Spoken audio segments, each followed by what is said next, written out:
1 year ago, I picked up a beautiful 2023 Yamaha YZF R7, and I've gone through a whole bunch of ups and downs, and today I'm going to be giving you my 1 year review on the R7, talking about the pros and cons and the entire story behind this bike, why I got it, and my experience with it over the past 12 months. Before we get started with this video, make sure to drop a like and a comment below for the algorithm.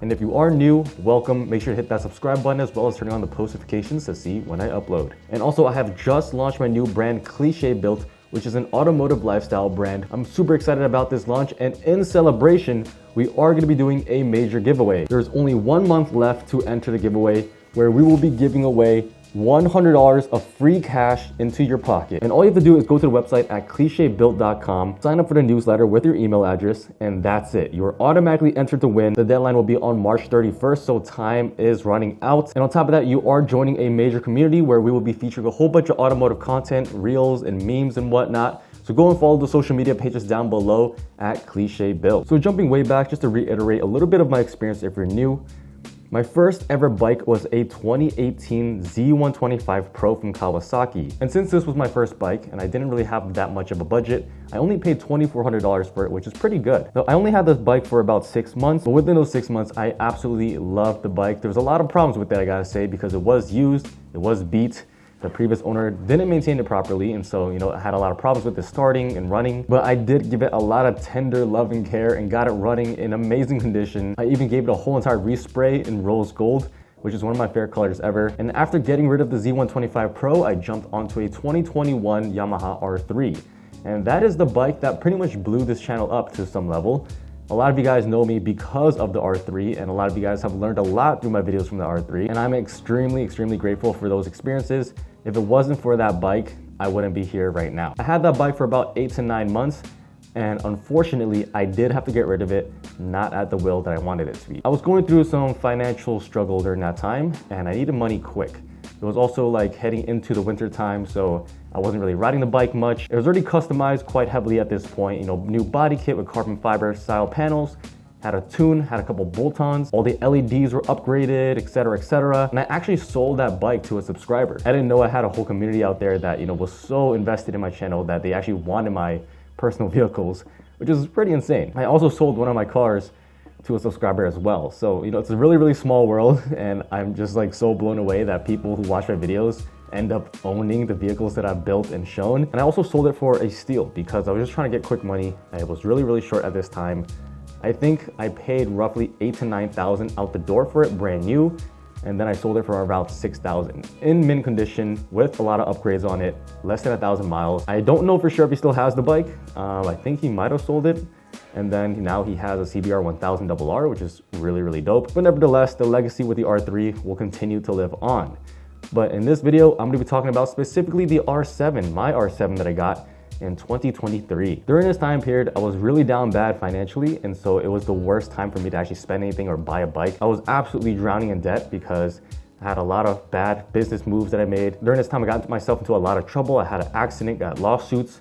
A whole bunch of stuff happened in my life during this time. And as bad as the situation was, I really still wanted a bike. And ever since I got rid of the R3, it just didn't sit right with me, And due to my situation, I couldn't really get a bike for a few months after that. So during this time period, I wasn't really uploading. I was extremely depressed. The algorithm started doing this thing where the channel started declining, started shrinking, started losing subscribers. And that was probably the biggest thing that bothered me, let alone just losing my bike. My whole entire brand identity with this channel was falling apart. And I know this channel isn't huge. This channel is currently sitting close to 6,000 subscribers, or like about to hit it. I understand that my channel isn't huge.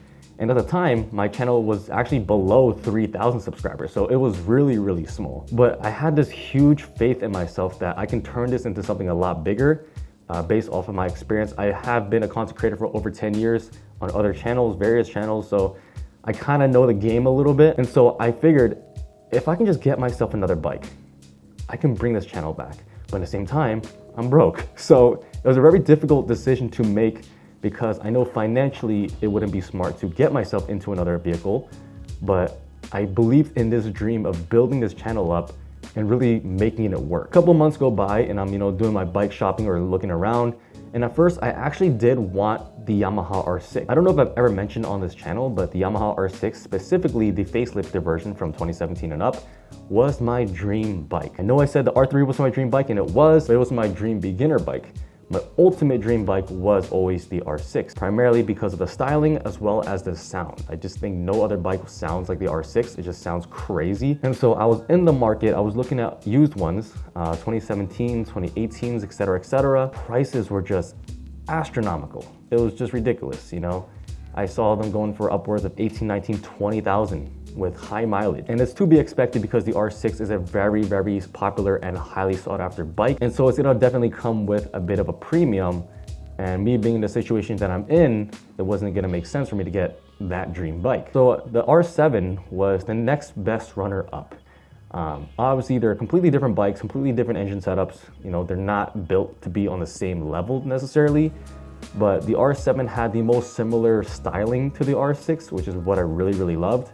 And a lot of the performance aspects were quite similar. You know, the torque numbers are higher on the R7. The acceleration 0 to 60 is ever so slightly higher on the R7. Obviously, when you go higher up in RPMs, it's a completely different story. The R6 will smoke it out of the water. But what I was looking for wasn't a race bike. You know, I primarily just do street riding, cruising around and whatnot. Couple highway poles, so it wasn't like I needed an R6, nor did I really care too much about the R6's power or performance-wise. I just wanted something that feels pretty quick, can accelerate pretty quick, and just has good looks and sound. And also for budget reasons, that's why I decided to settle with the R7. It was only about half the price, which is a lot easier to afford. Now, I wasn't able to just buy it out cash like I usually do because of the situation that I was in. So I had to finance it. I literally just go into the dealership one day. So I go in, I'm like, yo, what's up, Kenny? That's the guy that's been helping me out for a few years now.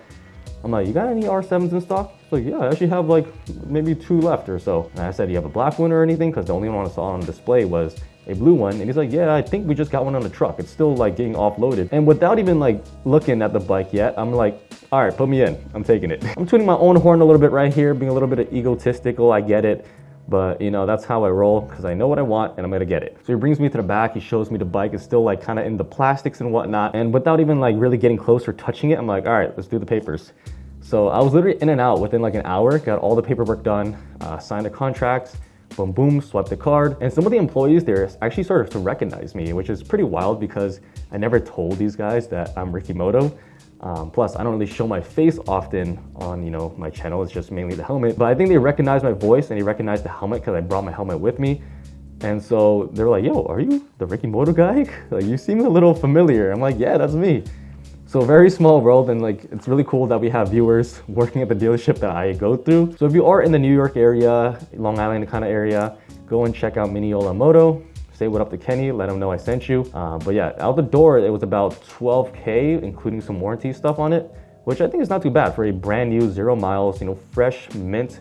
And I got it early in 2023 and it's a 2023 model. So it's the newest of the new. There wasn't really any used models out there. I would be open to getting a used one, but I think the Yamaha R7 is a fairly new type of bike that there's really not many used ones out there. And if there is, the prices are pretty similar to MSRP anyway. So yeah, that's how I got the R7 and I've been riding it for a year now. I put a couple thousand miles on it, made a lot of videos on it that I've, you know, shown on the videos. And with that, you know, the channel started kind of reviving itself. I got back into the content making. The videos started picking up, the views started picking up, the revenue started picking up. Actually paid off the way that I expected it to, which I'm really, really happy about. And I just want to thank you guys for supporting this journey. And so yeah, after 1 year, what are my thoughts on the R7? Do I regret my purchase or was it a good decision? Because I did mention earlier that it wasn't necessarily the bike that I wanted to get, but it was the next best option to the bike that I dreamed of getting. The overall body and design of the R7 just looks amazing. I haven't really done too many mods to it aesthetically, besides like a little fender eliminator and a new windscreen, did a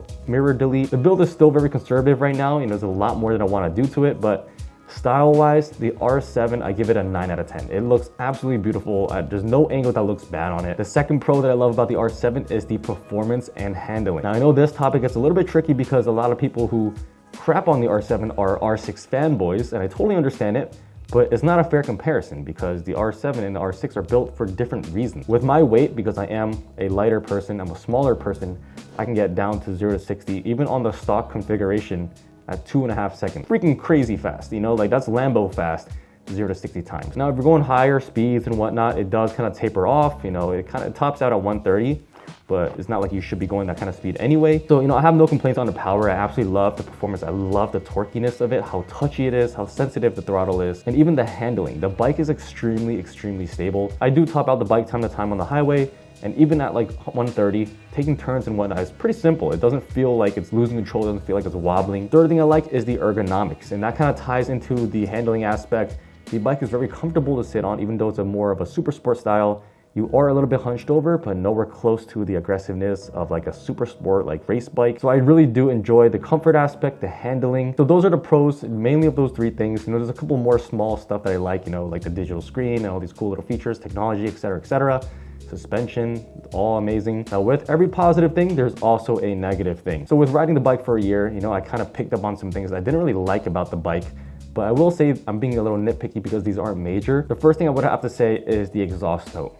It sounds a little muddy, I gotta say. It's a little bit grunty. It still sounds good, but doesn't have that kind of street bike whine that a lot of people love. That very high pitch, RPM increasing kind of noise.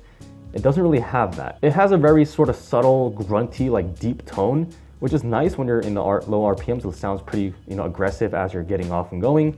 But when you start pushing it to the higher RPMs, it doesn't really have that scream that a lot of us love. I just wish there was a bit more tone variation with that bike, but the motor is built a certain way.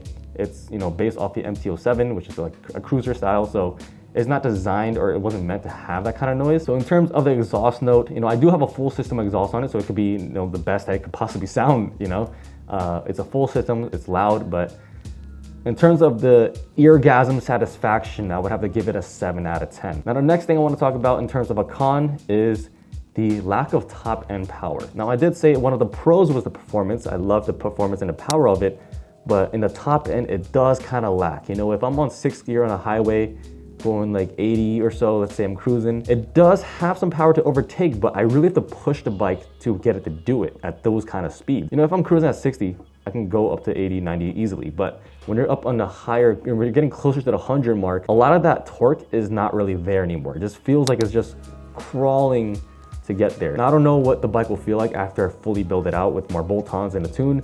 Maybe it'll kind of, enhance the performance of it and it won't be so lacking in that aspect. But I did wish that there was a little bit more higher end performance and a slightly higher top speed, because it does get to 130 somewhat easily, but after that, it just cuts. Now, the last con that I have about the R7 is kind of just the stigma around it, There's a lot of hate around the bike. There's a lot of negative energy about the R7 being a R6 wannabe kind of bike, and I can totally understand it because the design elements are very similar, but it doesn't perform like one. That's kind of been the trend within the motorcycle space. A lot of the newer bikes are being toned down now rather than being crazier and crazier. There's starting to be more separation within the classes, I noticed, where like the 600-700 classes are kind of feeling more like a 400-500 range. The thousands are starting to feel like the 600s in a way. I think the reason why that's happening is for marketing, so you can kind of add more levels to it, so you can have different levels of customers and consumer need. But also it's a safety thing. If you have an overly powerful, overly raw bike, it's going to be quite dangerous for the lack of experienced riders. But yeah, that is my review. Overall, over this past year, I think I really grew to like the R7. Even though it started off as a bike that I was like, okay, it's like an alternative version, but I ended up growing to love it, and I kind of like it now. For me, for my use case, the R7 is more than enough, doing some street riding, running around town, etc. I think it's a very intermediate level bike, and it's a perfect fit for my level of experience. I've been riding for a couple years now, like maybe 3 to 4 years. I never had any track experience necessarily, but most of my riding is done on the street, and at least for my use case and what I do with the bike, it's more than enough and it fits my needs. And so that is my review on the R7 after 1 year. It's been an absolute machine. It's been extremely reliable. Haven't had any problems with it. And even just working and modifying the bike is extremely simple. Everything is just laid out as it should be. And I did my oil change service, the braking service, adjusted my chain. A lot of it was very similar to every other bike that I've owned. It's easy to work on these bikes, and Yamaha lays it out where, it's easy to access every component. And the overall build quality of Yamaha in general, I had the R3, and with the R7, they feel pretty similar. They have a very Yamaha feel in terms of the build quality, but the R7 is seemingly built a little better. It's a little bit thicker. The chassis feels a little more solid. Even the plastics feel a little thicker. I mean, you are paying a bit of a higher price, and you're expecting to get that kind of quality. So yeah, guys, that is my 1 year review on the 2023 Yamaha R7. I hope you enjoyed this video and learned a little bit of something about my thoughts on the R7. And if you are in the market for an R7 for yourself, hopefully this can kind of answer some questions about how the bike is like to live with. I still want to make more videos on the R7 and talk about what my thoughts are on little certain aspects, if it's good for beginner riders, if it's good for intermediate riders. I'm coming from an R3, so the R7 was a perfect fit for me to, to jump one level up. But if you are someone that's a little bit newer to it, there's a couple thoughts that I have about that, which I'll save for another video. But if you did enjoy this video, make sure to drop a like and a comment below. Yet again, we are still running the giveaway for $100 cash. All you gotta do is click the link in the description to enter the giveaway for free. Support the brand. Make sure to go follow the Instagram page and the social media pages at Cliche Built. So with that being said, it has been your boy RickyMoto. Thank you for watching. Thank you for supporting, and I will see you in the next one. Peace.